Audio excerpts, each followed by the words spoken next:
અને પ્રેમ માટે તો એવું કહેવાય કે યથા વ્રજ ગોપિકા નામ.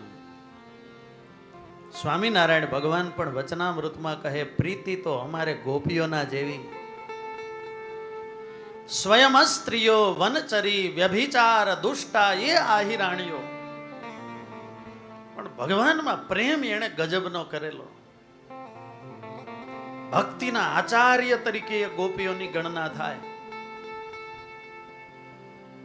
ગોપી ગોભિ ઇન્દ્રિયૈ કૃષ્ણ રસમ પિબંતી, જેની આંખ કાન નાક બધી જ વૃત્તિઓ અખંડ ભગવાન પરાયણ રહેતી, એવી ગોપીઓની એ પ્રેમની ગાથાઓ એ ભાગવતની કથામાં આવે. અને